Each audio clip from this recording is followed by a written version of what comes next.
Good morning and welcome to 59 Minutes. My name is Levi Kones. It's been a while since we were on this set. We are taking a break for some time due to the COVID restrictions, but we are back. The show must go on, even if it continues sometimes virtually. To join me for the start after this very long break is Pan-African Forum Chairman, Dr. David MATSANGA. Karibu sana, Daktari. Asante sana. Thank you very much in Nairobi. Thank you very much in Kenya. Thank you very much in Africa this morning. Good morning. Glad to have you here and really appreciate you getting up quite early to be on this show today. Thank you very much. At least London is open a bit, but it will be fully open on 21st of June. But bars were only opened last week. Supermarkets, specific supermarkets. You people in Kenya are lucky. Some supermarkets are open. You go to any, but in London, specified supermarkets where SOPs are followed. But now things are, yes, the waves seem to have gone out. They have actually vaccinated almost 3/4 of the population. They are left with a quarter or so. The situation is becoming manageable unless there is another variant. Let's can come. Yeah, let's start from that point of COVID and how we are handling things. There have been, especially with the African outlook, and I know you keep a lot of contact and focus on what is happening in Africa. There's been a lot of focus on African nations, not just Kenya, that the COVID restrictions are really killing our businesses. And unlike the Europeans, for example, who may largely afford to be able to keep their citizens,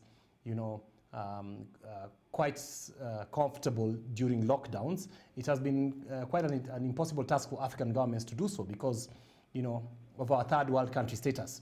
And of course, being the fact that not many of us are working anyway, and many of us are not able to make means for our eating because we're living mostly hand to mouth on less than $1 a day. So for African governments, the approach has been largely to impose curfews like the way we see in Kenya at night, and also to give out very tough regulations that are not really followed on the ground. Do you think that much more could have been done? Is this maybe, as I'm saying, is it our way of living? Is it a stumbling block to keeping Corona at bay? Or are we okay, given the fact that we have all these challenges? Are we doing okay? Yeah. First of all, let me thank your viewers and the people of Kenya for having been handled. And I want to thank the President Uhuru Kenyatta, the Minister of Health, for having handled with steadfastness and tenacity the issue of the pandemic. You have done so well in that region. You have done extremely very, very well, given that you took your own, model of how to contain the disease. Uganda took its own model on how to contain the disease. Other countries in the region took their own models, but the Kenyan model seemed to be realistic. It comes, if we keep the SOPs at that pace, be strict, wash your hands, wear your mask, keep a distance, and don't move unnecessarily, Kenya will come out of this with very little, damage. But the economy, of course, as you talk, Kenya, and like any other African country, people who are criticizing President Uhuru Kenyatta about the economy, the East African countries have the same problems. African countries, third world countries, Brazil, which actually lends us some money and sends us goods, is under siege. India today is under siege because the rate of death in India is alarming. So when you look at all those and compare and do a comparative analysis, Africa has done so well, Kenya has done so well. Keep it up, manage it, be strict, have discipline, you will get the results. About economically speaking, as a political strategist yourself and a governance expert, where do you think this will leave us in terms of the economic aspect post-corona, especially for our countries? You could see, like, for example, in Kenya, this particular month, fuel was supposed to go up. There was already a hue and cry. The government has tried to absorb the 5 shillings that was going to go up, but that situation may become untenable in the short future if the barrel remains quite expensive coming out of the Arabian continent. So is this sustainable, or are we is it a bubble waiting to burst economically?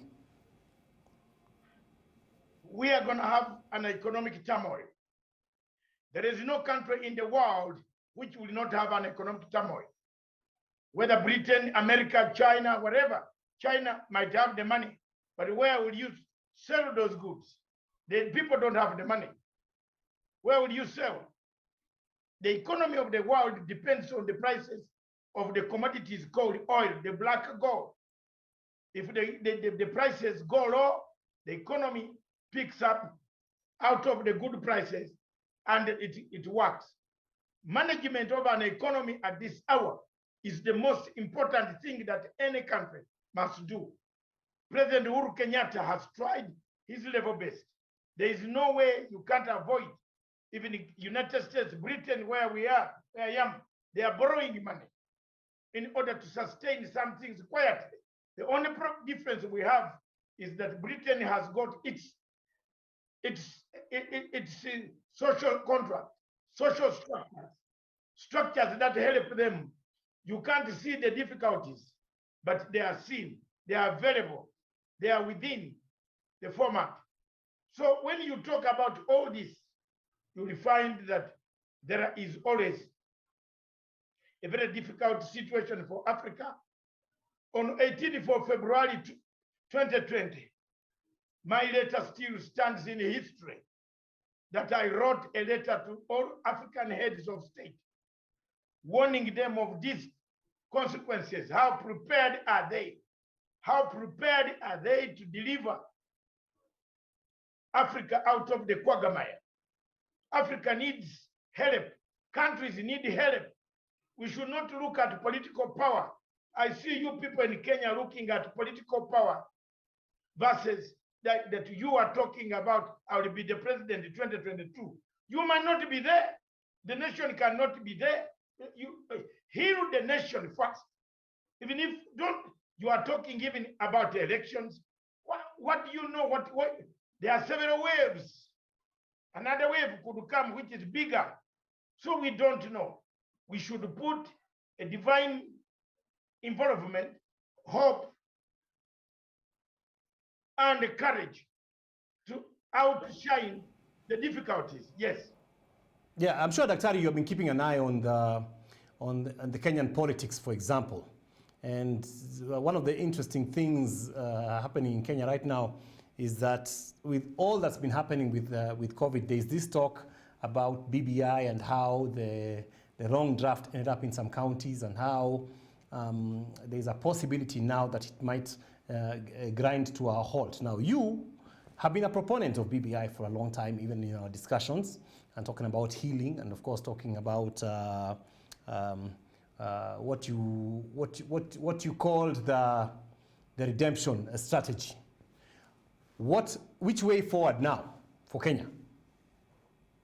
What do you see? Thank you very much, my dear brother. I want to tell you that I told you, and I'm always called I told you. You can even nickname me Mr. I told you. Didn't I tell you on that show? Previous shows, I've told you. I've told you, and I told you that there is one thing that you cannot do.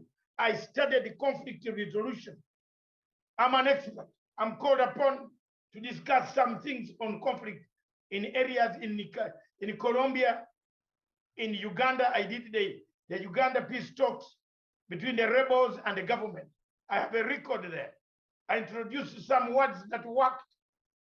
Things like reconciliation, healing, reparation, restitution, forgiveness. Those words are the words why BBI came into existence. The moment you use political mechanisms, you come to a halt. And believe me now, I saw online yesterday. I saw online that it had come to a halt, something like that yesterday in the Sunday newspaper. I saw that they have come to a halt. The BBI has, look, you have people who did not want this BBI. And one of them was the Deputy President of the Republic of Kenya. I have nothing to worry. I have nothing that can threaten me about, because I will tell him as it is, whether here, whether in Kenya, in Britain, at AU, anywhere I will find him. I'll always tell him, you betrayed Uhuru Muigai Kenyatta. You said you stabbed him by not supporting him on the question of uniting the country called Kenya. You discussed with him, you selected people to come on the BBI committee. But at night, you went back to stab them and disorganize the BBI. That one, I will say it. I have no qualms. I have no quarrel.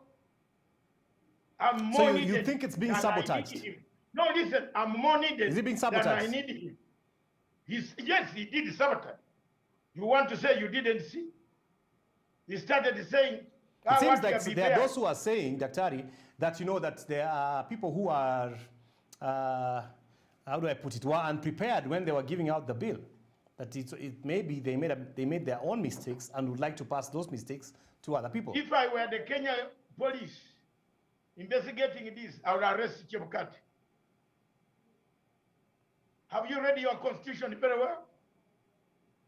Where does the word verification, where is it found, Mr. Dev? I want to take you back to your constitution, Article 257, something like that. 254, 250, whatever, 250. Yeah, which talks about what? I think article, I have it here, very straight.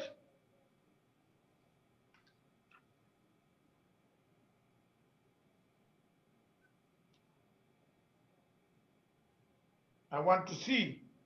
Yeah, it's always good when we can make reference. I think today you are. Yes, I'm making a reference. No, I've got it. 255.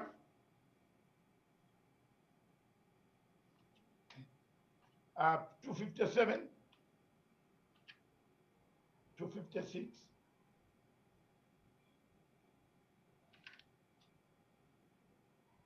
So while you're looking for it, because I think no, the word verification, yes, lies with IEBC. It is the IEBC. Yes, 257. I was correct. I think you know that. My head does not go wrong. Article 257. Yeah, that's very. 257. I've got your constitution here. Article 257, Section 4. The Electoral Boundaries Commission verifies one signatures any document, therefore, that lands in them. So did the IEBC verify that what they are delivering into the counties was the same? If not, home. If not, Chebukati and the entire committee should resign. That's all. The Kenyans must speak. Those so you're saying they failed in their duty? I am a friend of the people of Kenya. I like healing. I told you, people should have listened to me. And this morning, let people listen to me. The problem with Africans is they look at a white professor They don't want to look at a black man like me. Yet I am more knowledgeable than the white professor. Because we started with hardship. The white man speaks English. For me, Matsanga, my English, I have to study it. So when I come out with papers, and I come out and stand out in the world, speak against ICC, deliver it. I'm proud, man. I should be proud of myself, Levi. Who's going to say hallelujah to me? Until we reach God, I am proud. I stood in the middle and saved people in Kenya. Therefore, I have a right to speak about Kenya. So what's the way forward on this one, Daktari? The way forward is very clear, boss. President Uhuru Kenyatta and Raila Odinga push the BBI. Push the BBI. How now? And it looks like the tires have come off. They are still on. Get Chebukati out. Chebukati is the man. You do realize, Daktari, with what's happening. No. We are soon going to be facing the challenge of time, which no one can control. That every day when you we are running out of time. Are you the one who created the time? Are you the one who that's an unfair question. No. But are you the one who created the time? No, but that's a. Do you know why it is called time? Why it is called time? Why is it? It is because it has a reason. If the reason is not correct, then you move. If the time is not correct for elections, you change. That's why it is called time. Did you create a time? You move what? The election? You can move, yes, the parliament is there. The supreme body of the parliament can extend the elections of the Republic of Kenya, depending on the conditions that are on the ground. It is better to extend than have violence out of a bad election. I think there are those who would say that if that were to happen, Daktari. Hello, quote me nicely before you ask me. It is better to extend the elections of Kenya than to have a violent election in 2022, August 2020. In August, have a violent. That's why there are those who would say that would be an affront to democracy. Does democracy allow you to go and die even when the lion is going to kill you? Because there is democracy in Kenya. You take yourself to Mara National Park and stand there and shout, democracy, democracy, I am democratic. The lion will spare you. Talk to me. Talk to me this morning. Go to Mara and tell people, shout, go with your nice Mercedes. These ones that you drive, especially you, around the town in Nairobi. Go with it, drive and stand there. I am Kenya democracy. Will the lion know what a democracy is? Necessity has no law. Jesus said, and the Bible said, if it's necessary to heal the lepers, don't you heal them? If it's necessary to go in the pit latrine on the Sabbath to pick your child who was dropped in the pit latrine in the Tarubo, in the Sungoi, don't you jump in? Don't you jump in? Tell me. Now you're telling me election. I'll jump in regardless of the day, definitely. Yes, you jump in and let the thing take you with your child, but rescue the child, isn't it? Necessity has no law. Necessity has no law. Another question. You Next. say. So then I guess for us in Kenya, we are pretty much in a wait and see, because if you know, this brings back the kind of talk that was there some years ago, that there were some people who were saying that they would have liked to see, like, the president not go home because, as I said, he's a young man, he still has a lot of energy in him, and things like that. This would bring back those kind of talk and those kind of ideas, that it would be then trying to you know, extend the lifetime of the current government within this electoral cycle in order to, achieve some lengthening of some regime through some possibly dubious methods. I mean, what would stop the next regime from doing the same thing? I mean, for example, look at just what has happened in Chad now, for example. That, you as a Pan-African gentleman, I know you have watched how Chad has gone. Idris Deby died, and then the military took over and suspended the constitution. Are those the kind of things we would like to see for Africa over and over again? No. The situation in Africa, the Africa I want to see, is an Africa that lives with time, within time, and by time. Isn't it? With time, within time, by time. So if the time, no. Dr. Let me just ask before you continue. What is wrong if today... Wait. Yes. If today you are the president of Uganda, for example, and you wanted to implement something like the BBI, and then you ran out of time, what is wrong with giving it over to the next person to now implement what you could not do? I mean, even King David of the Bible, you have quoted the Bible, he's not the one who built the temple. He allowed Solomon to go ahead and do so. If you have run out of time, you have run out of time. What do you think? You have run out of time, but there is time does not, I've told you, time is the essence of political science. The bad timing can cause you more dangerous events. You can kill each other. You live in Taru, 2007. You yourself, you ran away from Taru because you looked like you were Ugandan, or somehow people looked at you. They thought you were either where you were in Naivasha. You saw both places, because when I talk about there, some guys will come and say, I am targeting that. No, both areas. Look at what happened in Naivasha. Do you want that again in Kenya? Absolutely do you want that?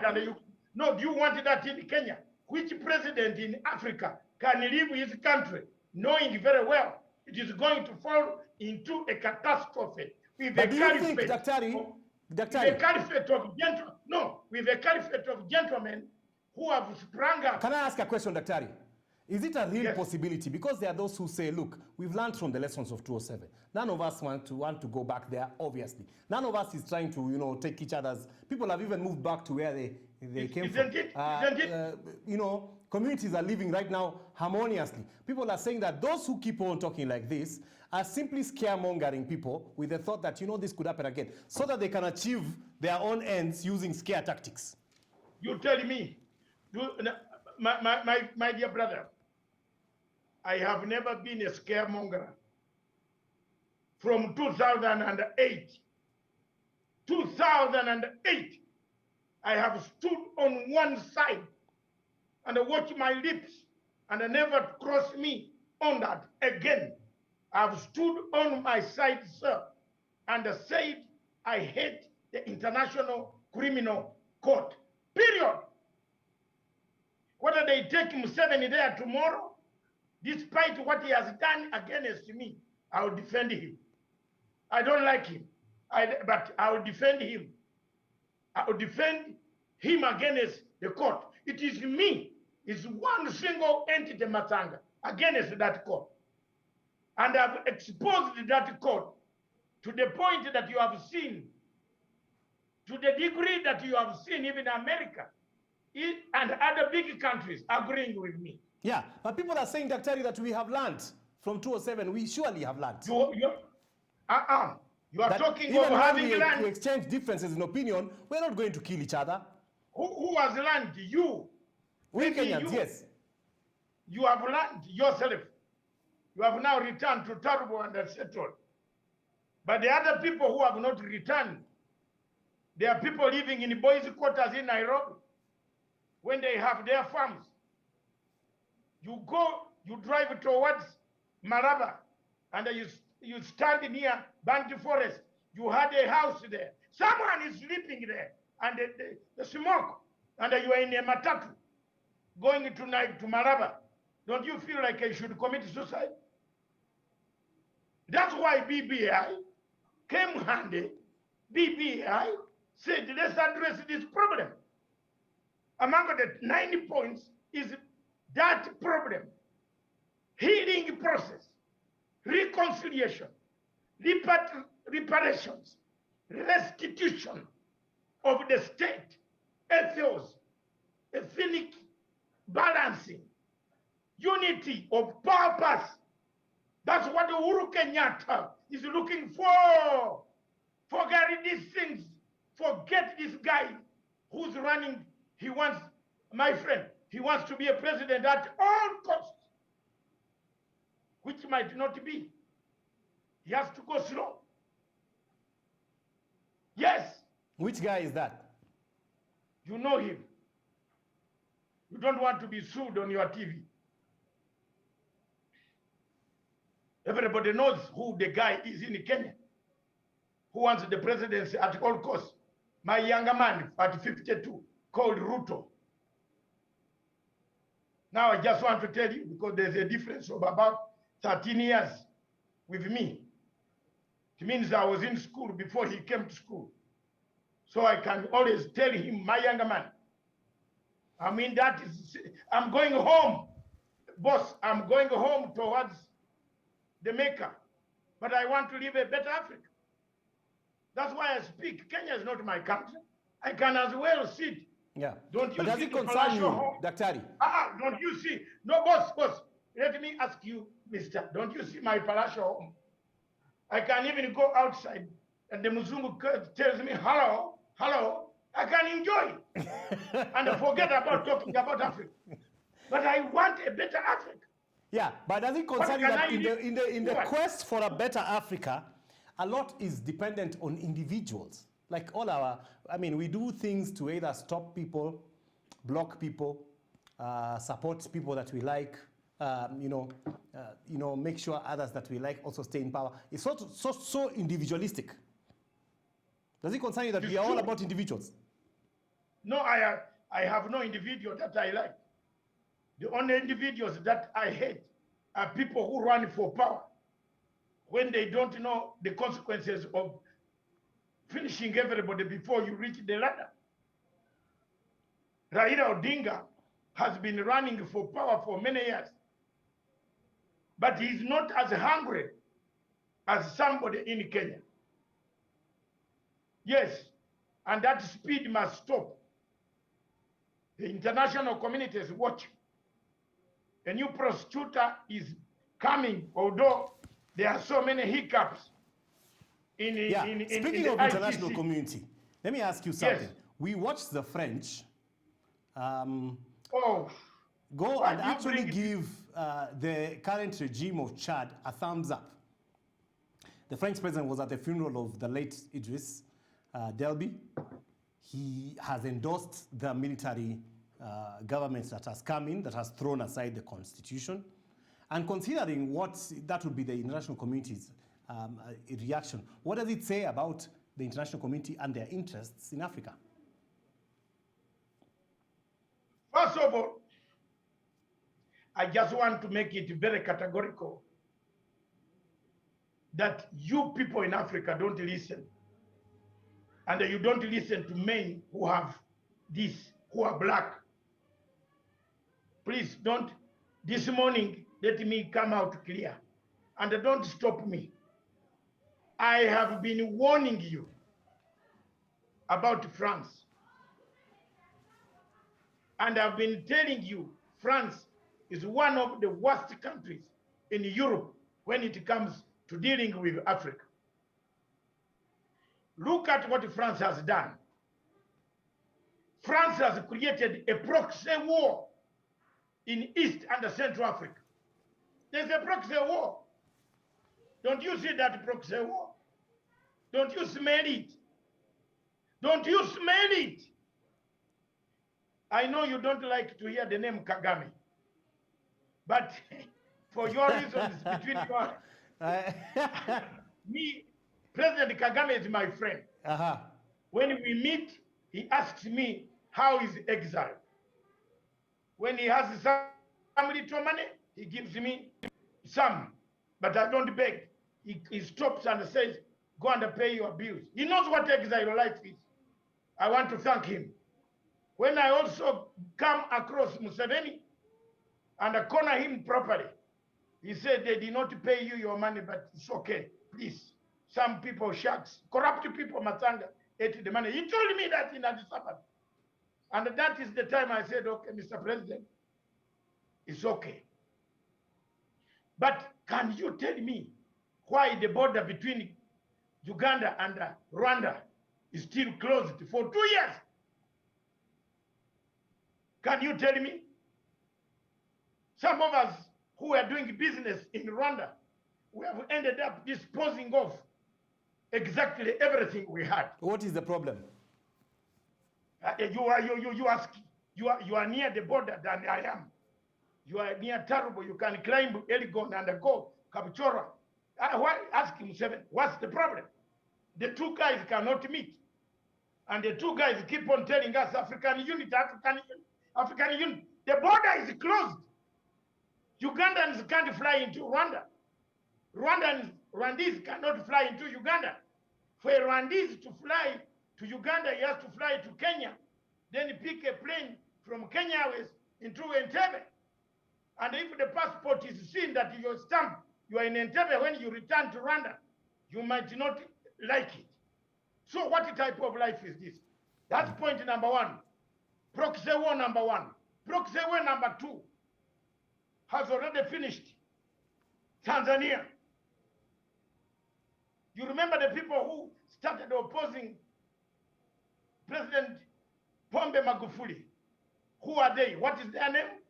I don't want to pronounce that word. What is it? It starts with F. What is that country called what? The one you asked me, sir. The one, which one? France? Yes.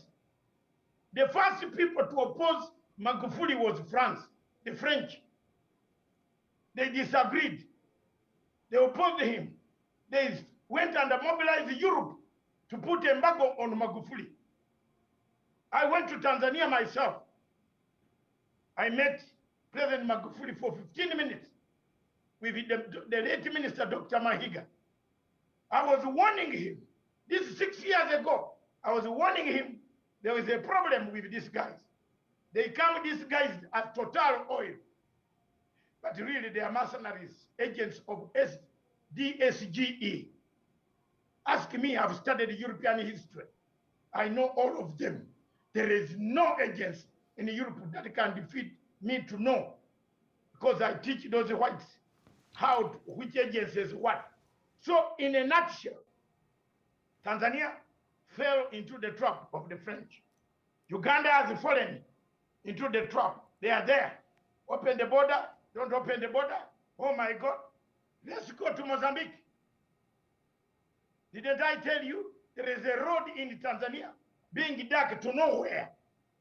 Have you seen a railway to nowhere? A road to nowhere. You Kenyans have got this railway called Suswa to nowhere. Yeah, we have said that, yeah. Although now it has gone past Susu, it's now at Naivasha. Yes, it will go. We want Uhuru Kenyatta, Hongera, Hongera, Hongera. Send this railway. Let them complain, sir.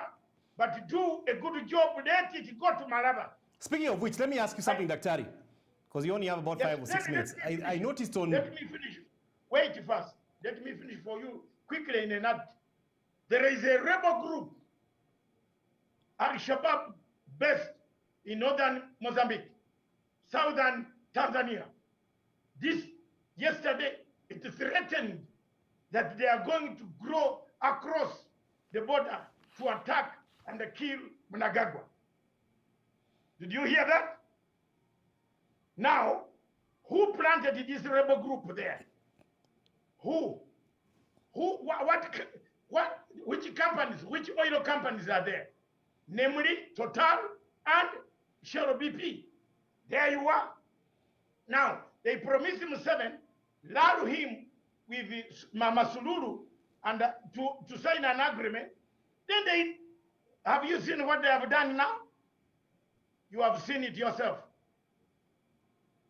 Did you see it?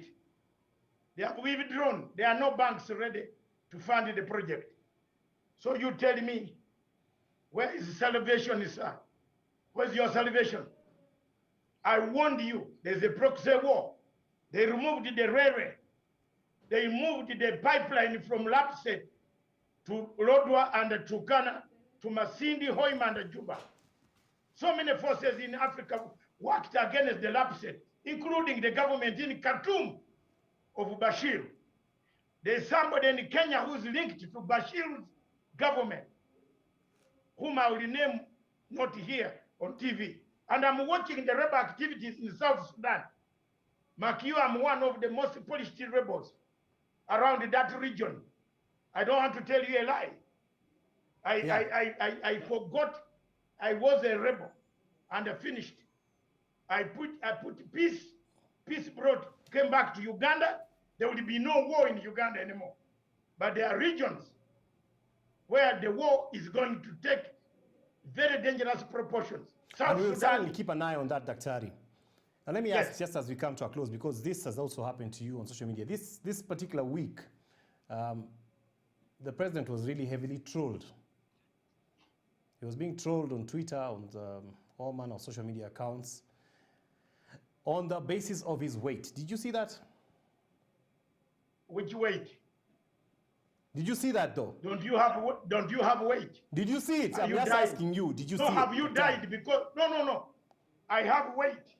I'm even very heavy. I'm asking you, did you see the social media guys trolling the president? Wait. I want to just take your thoughts on what they did. Boss, you and I are the same.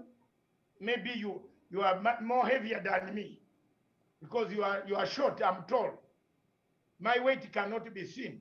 Could be. I was one of the smallest slender boys. Yeah. But did you see them do that to the president? No, in 1980s, when I was fighting all the way from Tanzania and other places, slender, handsome. Look, now I have become ugly. As a human being grows, things change. Weight can be reduced. I am training now. Look at me. Yeah. I'm just asking you, Daktari. I'm not justifying it. I'm asking you, did you see what they did to the president this week on social media? They are not that naming and shaming a president, but the shaming a president is not worthy. And the people doing it are rooters, fools, surrogates, mujahideen. We have no proof of that. Yes, of Tanga group. We have no proof. Because they are the ones. No, I have proof. Go to. Then why are you asking me? Didn't you see them? Did you see MATSANGA insulting the president? Who was insulting the president? I came out to defend the president. Go and look at my posts. I damaged them. They ran away. Let them bring it on. In fact, I have more details on their head of Tanga group. If they damage the president, I'll damage him. Sio mnataka namna hiyo, tutamalizana. You touch Uhuru, I touch Ruto. You will see. From now onwards, wasikie on this television. Don't insult the president and you think he has no friends. I'm his friend. He doesn't pay me. I am older than the president. He doesn't pay me. I have more children that can pay me and pay my life to write on the social media forever. Yeah. And you have been told before, this kind of... Yeah, if you insult Uhuru, be prepared that I will insult anybody. Why are people so okay with body shaming people nowadays? Body shaming people, what is wrong with if weight you are eating very well? For example, me, you saw my food last night? It's cooked. All tilapia all the way from Entebbe, not the one of Mujingo, but the Entebbe. It's the best food, granite sauce, very entura, matoke is best. When you go for medical check, you don't have any other disease. I don't have a disease. I don't have AIDS. I don't have what? I'm not saying having AIDS, I should laugh at anybody. No. A disease comes when you don't know. But you should do all checks all the time. I don't have malaria. You make sure that you keep your body. Yes, this eating, you reduce the eating and the food and the starch. I have reduced starch. I have stopped drinking alcohol. And I think you should say hallelujah, thank you. Congratulations. It's very impressive. Yes. From last year. That's quite a revelation. Congratulations. On my birthday, 22nd of October. You stopped, kabisa. The following day, I stopped any alcohol coming near my mouth. Wow. Because I've drunk for almost 45 years. I've been drinking Pilsner when it started in Kenya. So am I not tired? I'm tired. Therefore, I stopped. Yeah. And that is all. And I'm looking after myself. It's a very good place to end on, and very encouraging. Don't you see the way I'm body shamed? Have you seen what they write about me? I have seen. Guys? Yes, they say I'm an elephant, hippo, big stomach. What? But when I release only one on their head of Tanga, they cry the whole week. Let them know. You touch Uhuru, I will touch him. And I hear you. Fact, I hear you. What's your parting shot? What's your parting shot, Daktari, as we close? I have like a 10 to 20 dossier. Yeah. When I release them here, you can even vote. You can even run away and don't vote. That's true. We've said many things, Daktari, but as we close, what would you like to tell the Kenyans? I would like to tell the Kenyans, and especially President Uhuru Kenyatta and Raila Amolo Odinga, that you brought 9 points that actually affect Kenya. Your Excellencies, please don't give up. Don't lose hope. Go back to the drawing table. Produce those 9 points are the ones that make people fight. I know their opponents like Dr. William Ruto, who does not want peace, because when there's peace, people will select their own candidate they want. But when there is chaos, which he has caused by calling himself a hustler, yet he's very rich, and yet he can't even explain the word hustler to who in a class struggle, is very dangerous. So for me, I just want to appeal to President Uhuru Kenyatta this morning and Raila Amolo Odinga this morning. BBI is a healing process. Raila, listen to my lips. Is healing, is not political. It's a healing process. You change it to a healing process. Get everything reform.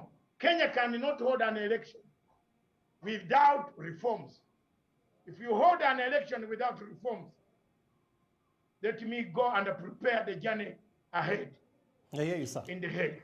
Thank you so much. It's always a pleasure having a chat with you, Daktari. Looking forward to having more discussions, and thank you for waking up really early in the morning to join with us today. Dr. David MATSANGA, People, the Pan-African Forum Chairman, on the show 59 Minutes. I want to say God bless you. By the way, I was taking cocoa. You're taking from cocoa? Ivory Coast. Cocoa. Yeah. Cocoa. What do you call it? Chocolate cocoa. That's good stuff. Good stuff, Daktari. This morning from Ivory Coast. Good. God bless you. Good morning. And have a wonderful day. Good morning, Africa.